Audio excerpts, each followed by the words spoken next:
नमस्कार मित्रांनो, आणि आज आपण घेऊन आलो आहे एक नवीन अपडेट प्रतीक्षा यादीमध्ये ज्या विद्यार्थी आहेत त्यांच्यासाठी. तर ही नवीन अपडेट काय आहे हे पहा. तर जसं मी सांगितलं होतं की आपली छोटी मोठी जी पण अपडेट असेल प्रतीक्षा यादीशी रिलेटेड ती आपण याच्यामध्ये शेअर करणार आहोत. तर चॅनलला अजूनही सबस्क्राईब नसेल केलं तर ही चूक करू नका, पटकन सबस्क्राईब करा जेणेकरून आपल्याला ऑटोमॅटिक नोटिफिकेशन येईल.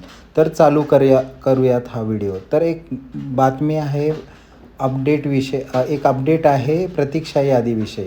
तर ही अपडेट काय आहे, तर आपण जर आपल्याला जायचं आहे वेबसाईटवरती, आणि वेबसाईटमध्ये गेल्यावरती आपल्याला हे करायचं आहे की त्याच्यामध्ये वेबसाईटच्या खालील बाजूला पहिले तर आपल्या मुलाचा जो नंबर आहे तो घ्यायचा आहे. वेटिंग लिस्टमधून आपण जो पण त्याचा एनरोलमेंट नंबर आहे तो काढून घ्यायचा आहे आणि तो टाकायचा आहे ॲप्लिकेशन वाईज डिटेल्समध्ये.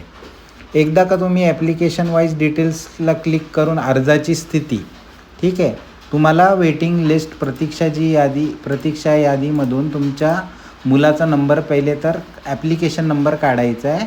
नंतर जायचं आहे अर्जाची स्थिती, ॲप्लिकेशन वाईज डिटेल, आणि तिथे आपल्या मुलाचा नंबर टाकायचा आहे.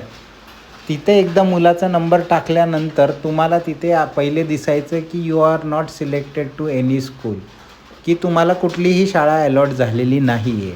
पण तुम्ही जर आत्ता तुमच्या मुलाचं किंवा मुलीचा ॲप्लिकेशन नंबर टाकला तर तिथे सगळे डिटेल्स दाखवते. त्याच्यामध्ये लगेच जाऊ नका, पहिले पूर्ण व्हिडिओ पहा आणि मग संपल्यावरती तुम्ही ही प्रोसेस करा.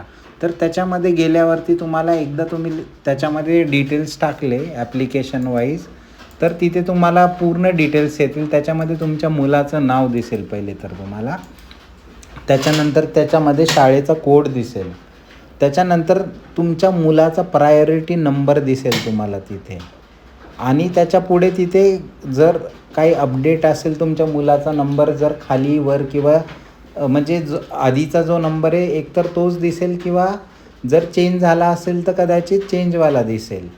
तर काही लोकांचं तर नॉन सिलेक्टेडमध्ये वेटिंगमध्ये दिसतं आहे असं मला कळालं आहे. तर तुम्हाला तुमच्या मुलाचं स्टेटस चेक करायचं आहे की तुमच्या मुलाचं प्रायोरिटी नंबर काय दाखवतं आहे, आणि त्याच्यानंतर तुम्हाला हे चेक करायचं आहे की त्याच्या पुढे काय लिहिलेलं आहे. आत्ता जर तुमच्या मुलाचा नंबर सेम असेल तर पुढे ब्लँक असेल. तर ही होती एक महत्त्वाची अपडेट. पहिले तुम्हाला not selected in any school यायचं, आता ते चेंज होऊन आता तुमच्या मुलाचे सगळे डिटेल्स तिथं दाखवतात. सध्या तिथे नॉट सिलेक्टेडच दाखवत असेल, कारण म्हणजे त्या डॉटच्या इथे, कारण अजून तुमच्या मुलाचा प्रतीक्षा यादीमध्येच नंबर आहे. जर एखाद्याचा सिलेक्ट झाला असेल तर सिलेक्टेड म्हणून येईल तिथे. तर ही मोठी अपडेट होती. मी परत सांगतो, जर चॅनलला सबस्क्राईब केलं नसेल तर करून ठेवा, कारण आपण वेळोवेळी अपडेट देत राहणार आहोत.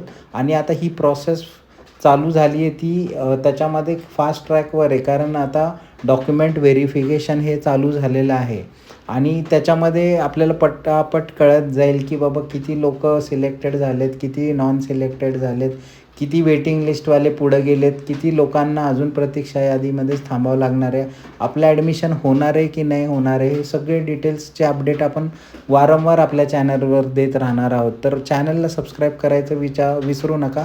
याच्यामध्ये तुम्हाला काही डाऊट असेल, काही प्रॉब्लेम असेल तर मला कॉमेंटमध्ये विचारा, मी त्याचे उत्तर देण्याचे प्रयत्न करेल. आणि अजून काही तुम्हाला RT संदर्भात कुठला विषयावरती माहिती पाहिजे असेल तरी मला कॉमेंटमध्ये सांगा, मी ती माहिती देण्याचा प्रयत्न करेल. धन्यवाद.